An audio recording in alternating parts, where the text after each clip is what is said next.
In World War II, some of the most astonishing Special Forces operations changed the tide of history.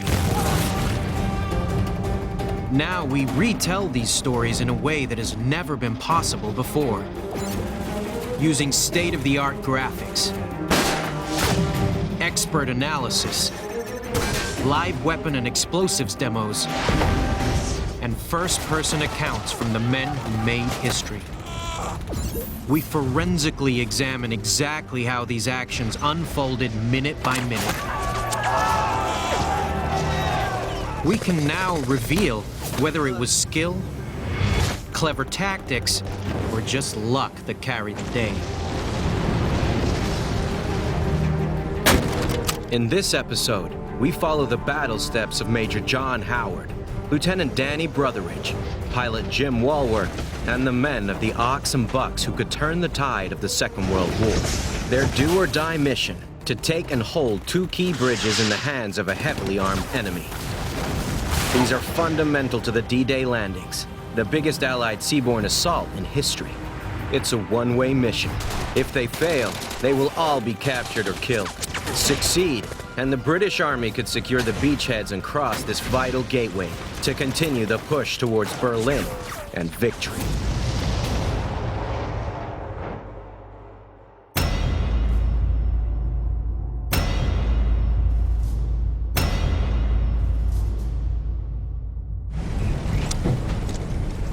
"7,000 feet above the English Channel, 180 men from Britain's 2nd Battalion Oxfordshire and Buckinghamshire Light Infantry are approaching the French coast.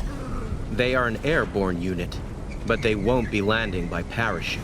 Instead, they'll be silently gliding in by plywood horse glider. They are about to become the first troops to go into action on D-Day, the Allied invasion of France. The war has been underway for nearly 5 years. The Germans have blitzkrieged through Europe, pushing the British out of France and forcing them to evacuate their troops by sea. Hitler has complete domination on the Western Front, but the Allies intend to break this stranglehold and have planned the biggest amphibious invasion in history. Codenamed Operation Overlord, the aim is to push the Germans back and crush the Third Reich. Vital to the success of this huge military assault is the British capture of two small bridges 8 miles behind enemy lines. If taken, the Allied troops landing on 5 beaches, codenamed Utah, Omaha, Gold, Juno, and Sword, can advance inland, defeat the German enemy, and finish the war. The man chosen to lead the men on this perilous mission, codenamed Operation Deadstick, is Company Commander Major John Howard. An inspirational leader and shrewd tactician. Like many of his men, Howard comes from a tough working-class London background. A policeman before joining the army, he has risen through the ranks from private. D Company would be the best and fittest company in the regiment. More than a title or an emblem, it had an intrinsic identity of its own, a well-oiled machine, of which each of the officers and men was a working part. Howard wanted to lead the raid because this was it. This was his opportunity. This was like being picked to play for England. This is what he'd been training for his whole life. And the task that Howard has been given is nigh on impossible.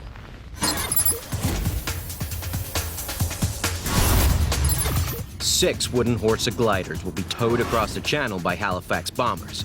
Once they are released from their tow ropes, the gliders split into 2 groups and fly in complete darkness without navigational aids. These wooden aircraft will be vulnerable to anti-aircraft fire and have no defenses, so they must use the element of surprise, gliding silently to their 2 objectives undetected. The first gliders, Chalk 91, 92, and 93, have Benneville Bridge as their target. They have to make a precision landing on a small strip next to the bridge. The second group, Chalk 94, 95, and 96, must land next to the River Orne and take Ranville Bridge. The pilots must avoid flooded areas and barbed wire that has been laid by the enemy who are expecting such an attack. The Germans have also prepared vicious anti-glider poles known as Rommel's asparagus. These thick logs, laced with mines, can destroy a glider on impact.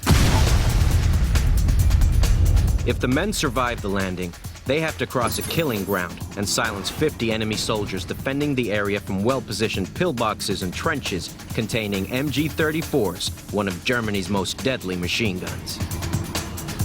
Then, they must find and disarm any explosives that threaten to destroy the bridges. To maintain their momentum, they must capture the bridges within minutes, and with limited weapons, hold them until commandos landing on the beaches have fought their way inland. What the British decided to do was actually kind of crazy. They were going to load gliders full of men and equipment, and then the gliders were going to fly in and land right next to the bridge. The plywood Horsa glider is the Ox and Bucks battle chariot. Measuring 67 feet in length, with an 88-foot wingspan and a glide speed of 100 miles an hour, each glider is flown by 2 pilots. This unpowered aircraft can carry nearly 4 tons of kit, or up to 25 men armed to the teeth. But made only of light materials, the Horsa glider is highly vulnerable. Tough weather conditions and small arms fire could easily cause the aircraft to disintegrate in mid-air.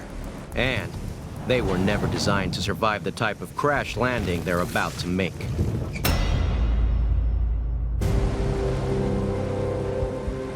The 6 gliders and their Halifax tug aircraft are now over the channel. Just 46 minutes to go before they reach their designated cast-off point on the Normandy coast. For Operation Dead Stick, surprise is the key.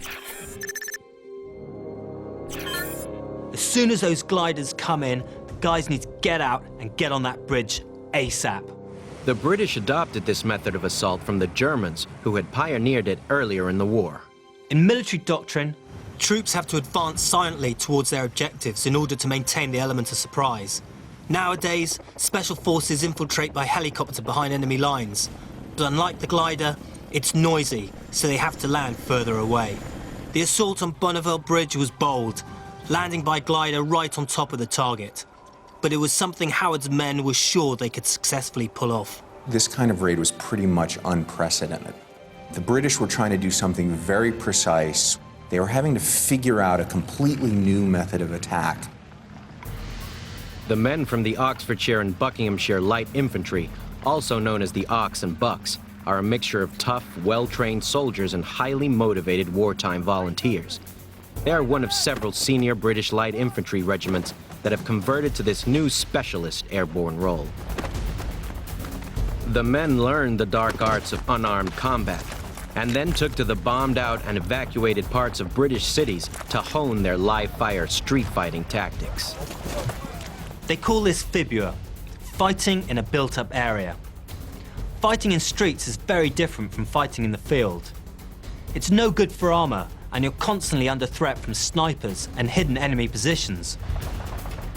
Through this intensive phase of training and exercise, D Company proved to be the standout unit of the Ox and Bucks. About 8 weeks before D-Day, they were selected for Operation Dead Stick. For Major Howard and his men, the stakes couldn't be higher. The success of the British landings on D-Day rests upon their shoulders.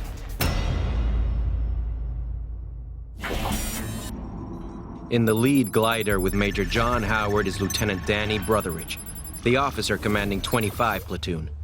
It'll be up to Brotheridge to lead his men to their first objective, taking Bonneville Bridge.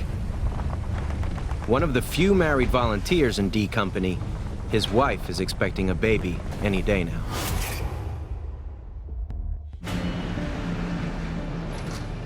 The tow line casts off from the Halifax tug aircraft as the lead glider crosses the French coast near Cabourg. Now the Ox and Bucks are committed. There will be no going back. The situation in the Horsa glider must have been quite remarkable. It was completely dark except for the tracers of German aircraft fire. After release, the silence would have been quite sudden. The engines of the plane were no longer there. The German fire still going, but the glider getting closer and closer to the darkness, silently gliding down to the ground. All the men can do now is sit tight. But there's a problem. Only 5 minutes from target, The pilots are still flying blind without navigational instruments, and they could totally miss their landing zones altogether. At the helm of the lead glider is Pilot Staff Sergeant Jim Walwork. The 24-year-old must not only fly the men into battle, but crash land his glider with the utmost precision. He will have to rely solely on photographic reconnaissance he has memorized in preparation for the assault.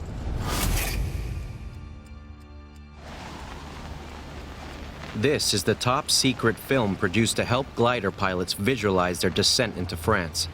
It was made by sliding a camera down a wire over a precise model of the flight path, simulating the exact pilot's point of view from casting off over the coast at 7,000 feet.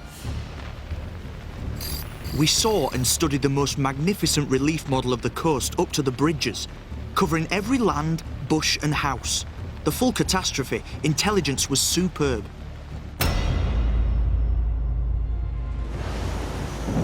But these months of relentless planning may be in vain. They can't see the landing zone. The pilots must drop the gliders through the clouds and attempt to get their bearings. Glider Chalk 91 descends rapidly to 500 feet. The two pilots are flying blind, navigating through enemy airspace using an airspeed indicator, a compass, and a stopwatch. The drill in flight was to cast off at 90 miles an hour while turning onto the decided course. Countdown by Ainsworth, 5, 4, 3, 2, 1, 0. And I made a controlled rate, 190-degree right turn. Another countdown to 0 and another turn right and target lay ahead. Walwork has made 2 turns and is now facing north, and his glider is flying parallel to the canal, exactly on course. Right behind him, gliders Chalk 92 and 93, also flying blind. With a minute to go, the attackers get their first break. The pilots can finally see the landing site. It aligns with a visual reference from their training on the 3D model and reinforces their on course. It increases their chances of success. Coming in blind, they may have missed the target altogether, and it could have spelled disaster for the raid. But they still have to survive the crash landing. We came to what we knew was going to be the toughest moment of the lot, the crash. On the left, I could first see the trees that flanked the left-hand side of the landing zone, and we knew we weren't far from the ground. Jim Walwork shouted for Howard to get ready.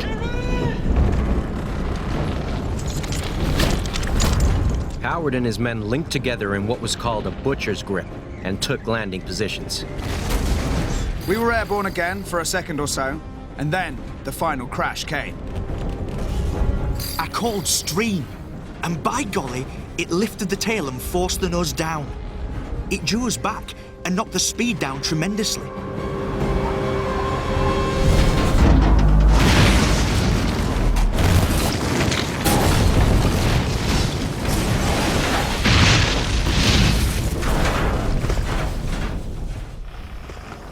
We got right into the corner of the field. The nose wheel had gone, the cockpit collapsed, and Ainsworth and I went right through the cockpit. I went over head first and landed flat on my stomach. Chalk 91 has crashed right on target in an incredible feat of flying, but the cockpit of the Horsa is a wreck. Most of the raiding party have been knocked unconscious.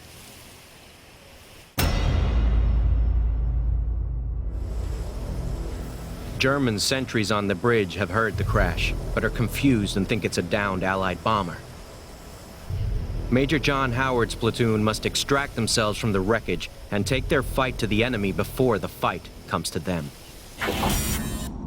The German defenses situated on the east bank contain a concrete gun emplacement, a pillbox, and trenches stretching along the canal. On the west are scattered machine gun posts and bunkers, as well as a large gun pit hidden in a small field.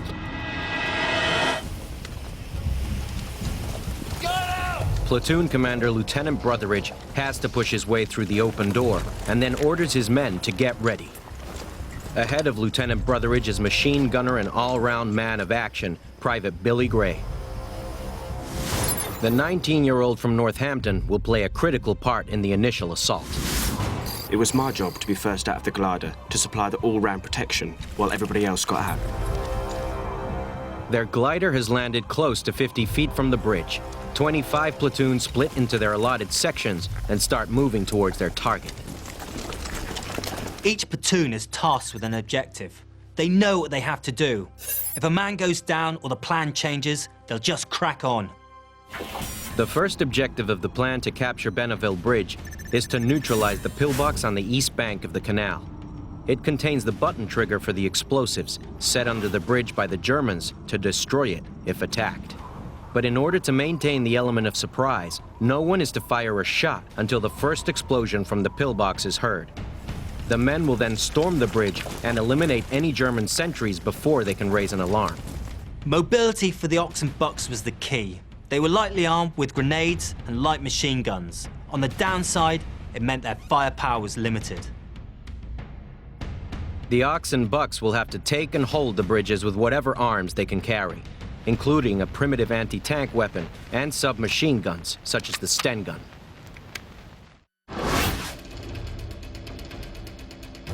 At the start of the Second World War, the British didn't have their own submachine gun. They needed something cheap and easy to mass produce, and this was the result.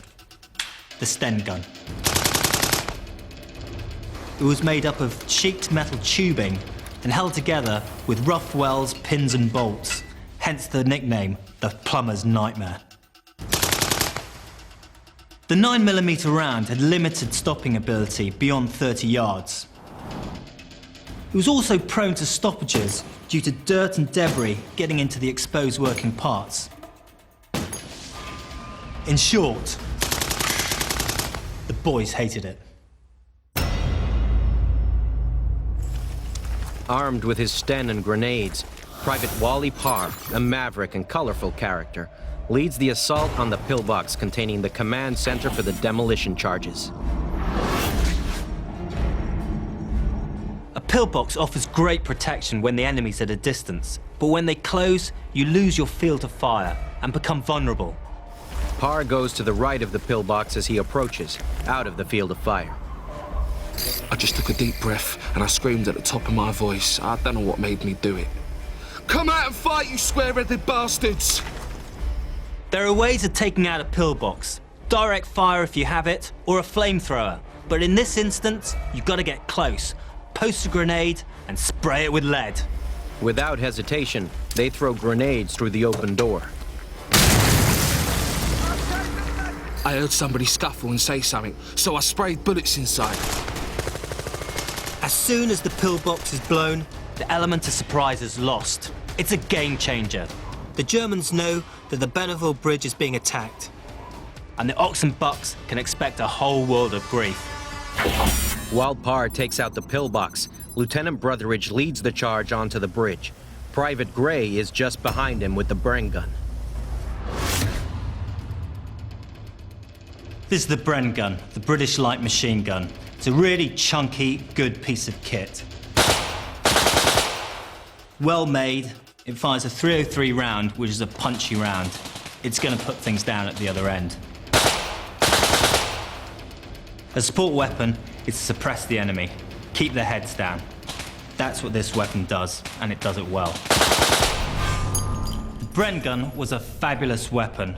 Resilient, reliable, was loved by the British Army. Many of the weapons out there weren't loved, but this one was the one they wanted. The Bren has an effective firing range of 600 yards, over 500 yards further than the Sten. The German sentry is well within range. My job, as the Bren gunner, was to rush to the right-hand side of the bridge. I saw a German sentry with what looked like a very light pistol in his hand. I fired, and he went down, but at the same time, he pulled the trigger. The bright light went up. I still kept firing over the bridge, and at the other side, there was another German. He went down. While 25 platoons storm Benneville Bridge, the other two gliders, Chalk 92 and 93, crash the party. Howard's men are on the bridge when the second glider slides to a halt at the rear of the landing zone. Within seconds, 24 platoon are jumping from the aircraft and making their way to the embankment to meet Howard. These men are to clear the remaining positions on the right bank. Glider number 3 is just moments behind. With very little room to maneuver, the third glider makes its crash landing, but upon impact, 2 men are seriously wounded. Once on the ground, 14 platoon must cross to the western side of the bridge to help reinforce Brotheridge's men. The 3 platoons are now on target, and the desperate battle to get to the other side of the bridge is about to reach its climax. The men have just a minute or two to maintain the initiative and seize their objectives before the Germans can react. They were trained to keep moving forward, advancing at a walk, run, or in short bounds, cover to cover, depending on the situation. A rush of anything more than 50 yards invited excessive casualties. With the sentry's flare still hanging in the sky, Lieutenant Brotheridge, leading the men of 25 platoon, dashes across the bridge. First, Brotheridge has to neutralize a machine gun post before silencing any Germans in the bunker next to the local cafe.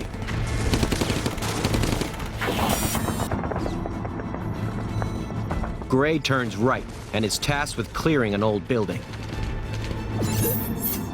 I went to the door of the barn. I slung in a 36 grenade. I gave them the rest of the magazine and went inside.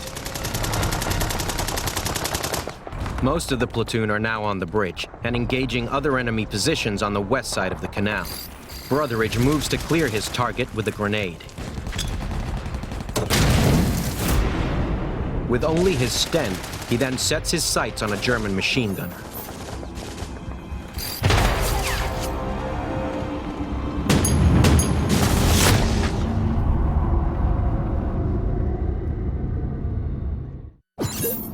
Parr and his section sprint over the bridge to join the rest of 25 platoon in the firefight around the bridgehead. I began shouting, "Where's Danny Brotheridge? Where's Brotheridge?" We were supposed to RV with him. There was spare parts going off, grenades going off. I started to run up the road. It was Lieutenant Danny Brotheridge.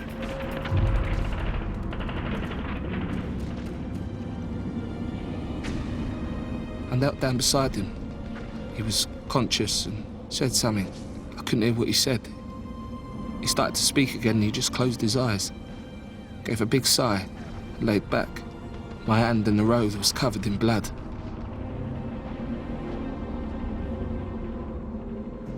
Tragically, 29-year-old Lieutenant Danny Brotheridge never got to see his unborn child. He is the first Allied soldier to fall to enemy fire on D-Day. His ultimate sacrifice marks the start of an escalating death toll in the battle for Normandy. For the rest of Brotheridge's men, the fight is just beginning.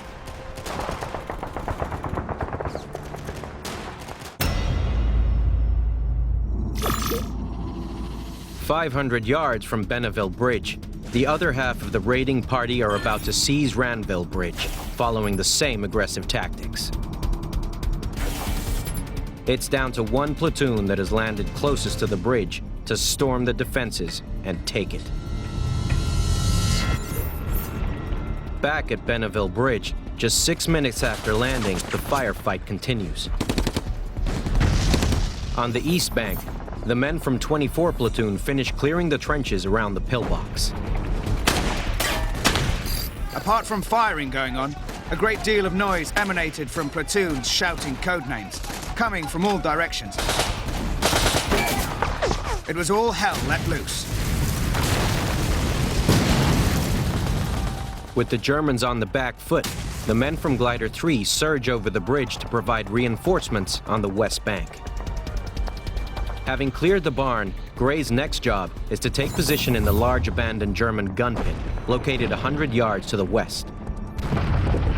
This will give him a tactical advantage. When Gray jumps into that gun pit with his Bren, he has a commanding view of the bridge and the surrounding area. For now, the enemy has been pushed back, but the bridges are still under threat. The Ox and Bucks are expecting a counterattack. Gray is to remain in the gun pit. With a clear field of fire to the southwest, he will be the first to detect any signs of the enemy.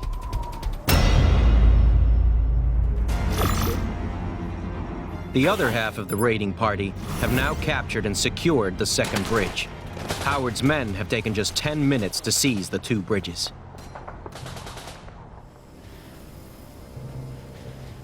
I could hardly believe that we had done it. The operation had been completed much quicker than we expected, and in fact, much easier. They really had been caught by surprise. The most amazing thing is the plan actually worked almost perfectly. The Germans were pretty much caught completely unaware, and within minutes after the gliders landed, the bridge was theirs. To inform his men, Howard took his officer's whistle and repeatedly blasts out the Morse signal V. V for victory. The Ox and Bucks might have overwhelmed the German garrison of 50 men defending the two bridges, but their mission is far from over. And worse still, there's an even fiercer force just 8 miles east of Caen. Near Vermont lies the HQ of one of Germany's finest battlefield commanders, Major Hans von Luck. Under his command, up to 4,000 men of the 125th Panzer Grenadier Regiment of the 21st Panzer Division. German unit behind the lines had come from North Africa, where they had spent several years fighting against the British. They were veterans, they were well-trained, they were equipped with panzers and other armored vehicles of a kind that would overwhelm the Ox and Bucks light infantry.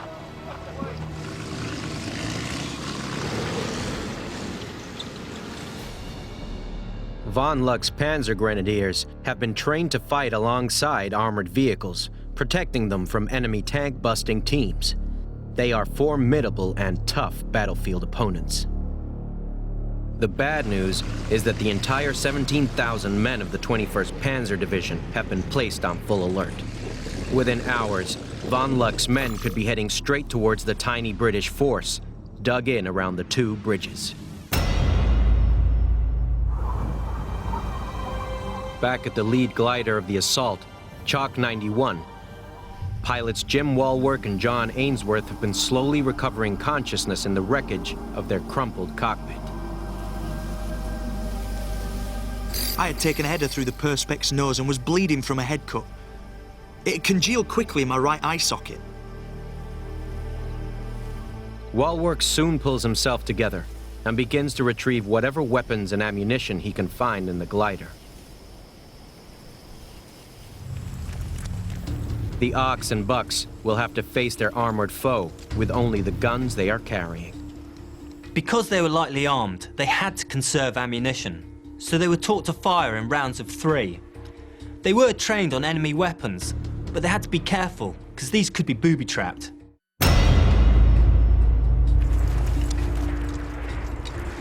After a period of relative quiet, Gray and his number 2s still in the gun pit hear a tank approaching Benneville Bridge. Because Gray is in the gun pit, he's able to alert the rest of his unit.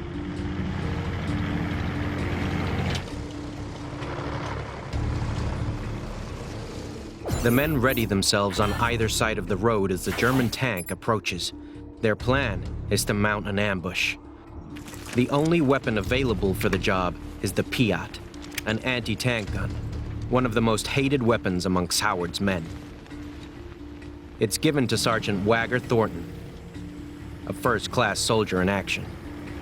The Piat is rubbish. 50 yards range only, and you must never, never miss.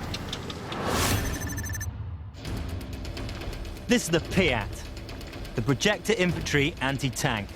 It was basically a big metal tube with an enormous spring in it. It fired this, an anti-tank projector. This thing was heavy, and it was clumsy.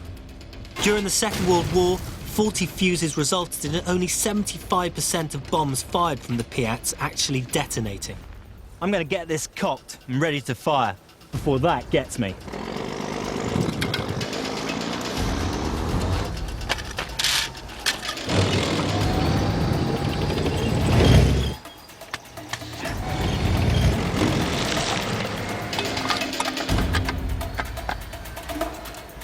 This is now loaded. It's heavy, so I've got to get rid of it quickly.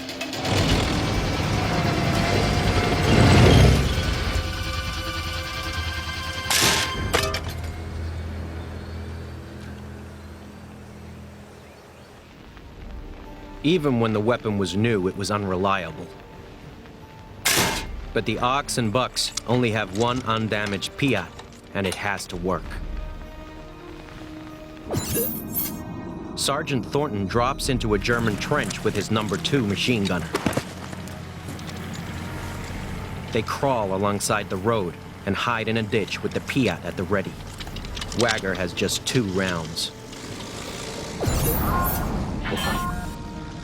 Thornton is to wait until the tank is well within the 50-yard kill zone before he fires.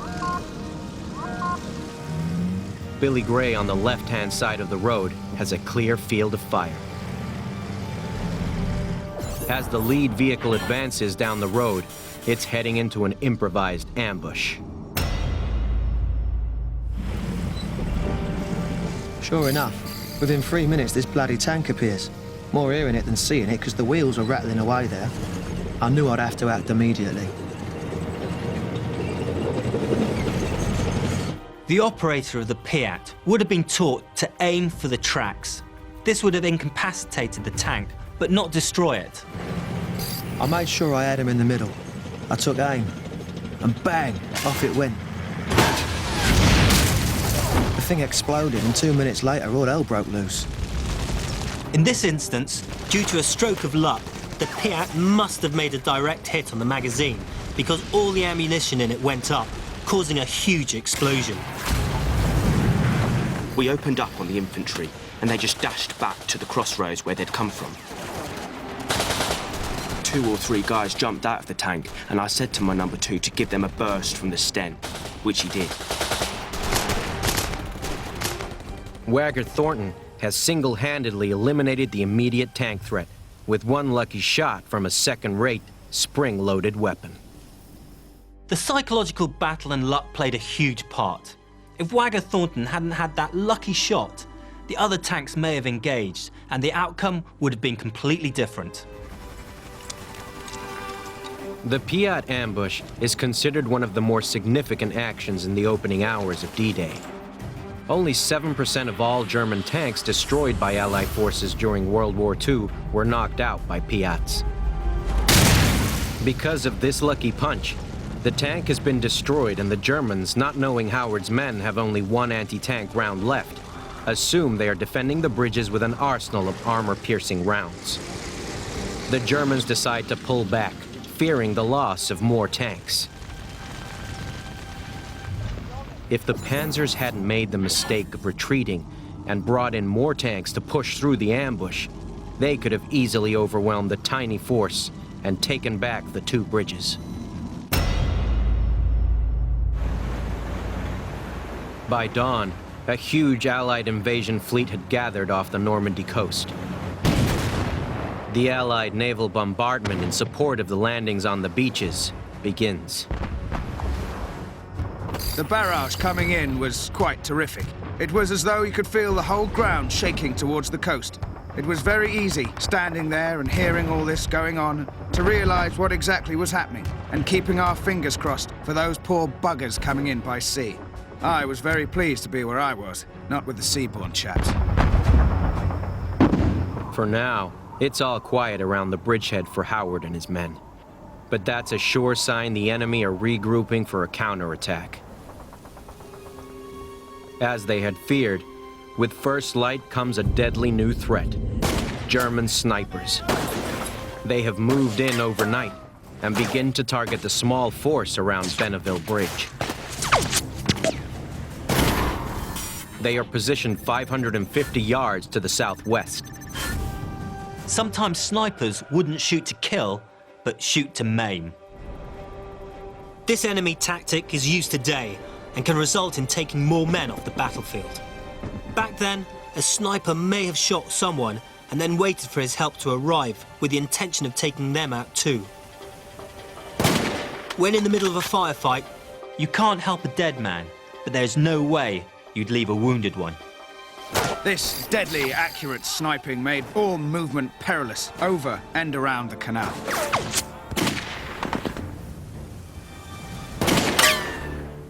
Wally Parr decides to check out the French gun emplacement on the east side of the bridge and comes up with a novel solution to the sniper attack. He'll use this deadly anti-tank gun, designed to penetrate heavy armor at maximum ranges to full effect.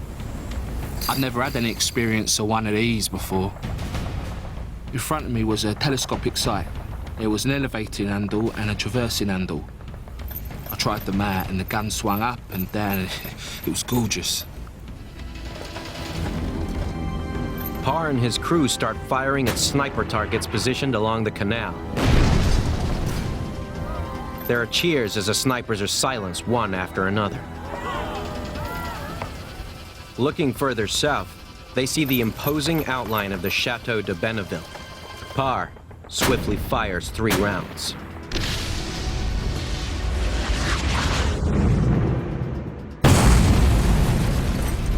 But not all the soldiers are happy with Parr's new enthusiasm. Every time it started to get quiet, Wally would fire this bloody gun and Jerry would start off again. So we were all onto him. Don't fire the blinking gun. It's not unusual, even today, for soldiers to be carried away in the midst of battle haze. This is when the officers and senior ranks really come into their own and just add a little bit of composure. After firing a few more reckless shots, Howard has to step in and order Parr to stop.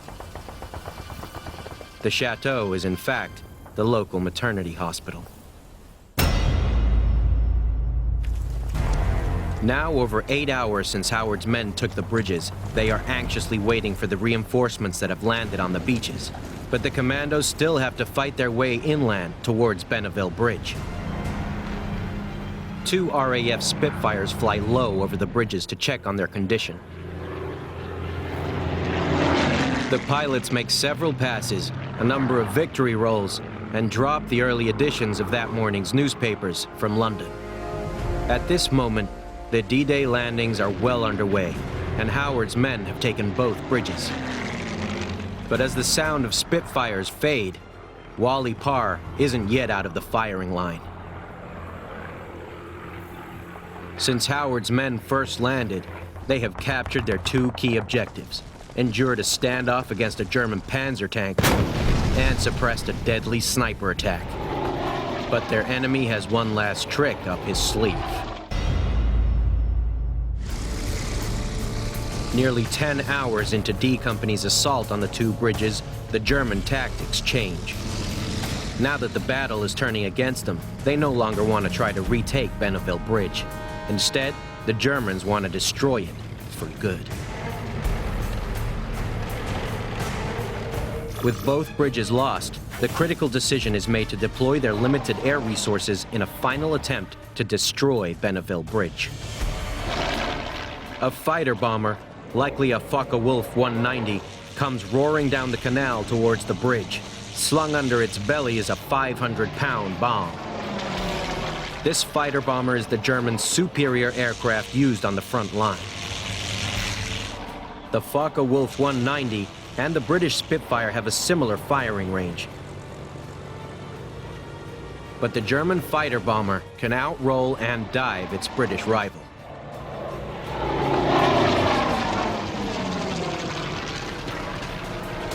The men take cover. Howard shelters in his pillbox. Is everything the Ox and Bucks have fought so hard for about to be for nothing?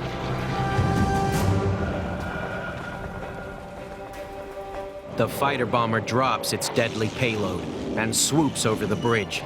The Germans have lost both bridges. If they can't have them, no one can. We had all braced ourselves for the inevitable mighty explosion, which would blow the bridge sky high.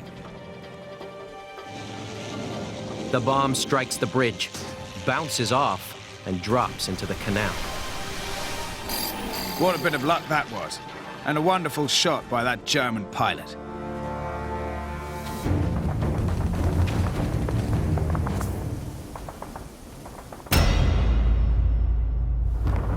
After 13 hours of fighting, Some of Howard's men think they can hear the distinctive sound of bagpipes above the explosions and gunfire. Several of the men thought they were definitely dreaming, but I was straining my ears in the pillbox and knew at once it was the signal I'd been waiting for.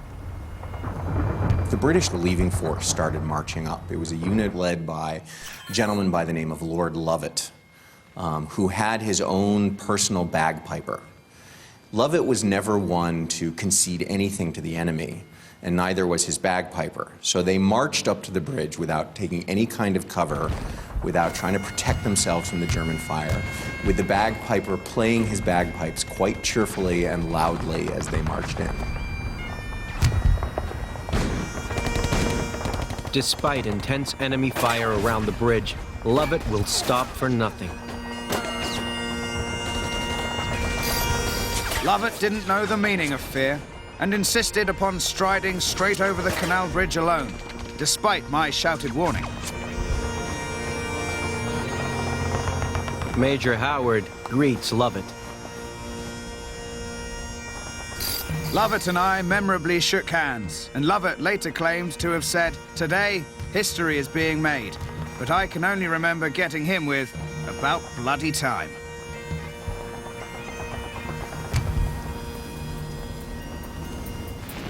The capture of the two bridges under Operation Dead Stick was completed in just 10 minutes. The success of the raid had two major impacts. The first one was that it prevented the Germans from getting reinforcements through to attack the British beachheads, which meant that the British landings went relatively smoothly. The second was that when the British began pushing out from the beaches, they were able to cross over the bridges and make it deeper into Normandy than they would have otherwise. Of the 180 men involved in the capture of the bridges, 2 had been killed and 14 wounded. What was at stake was pretty close to the success or failure of D-Day itself. If the British didn't capture Pegasus Bridge and the Germans got enough reinforcements, including panzers, into the beachhead, the British forces could have been pushed back into the sea, and the amphibious assault could have failed.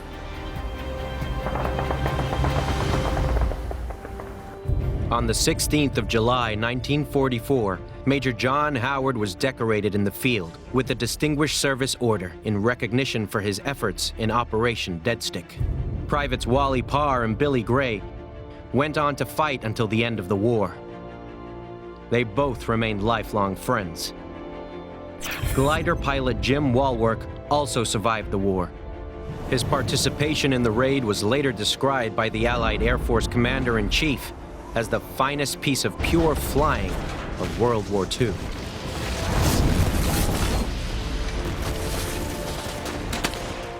To this day, the capture of the Benneville and Ranville bridges on D-Day remains one of the most celebrated episodes in World War II.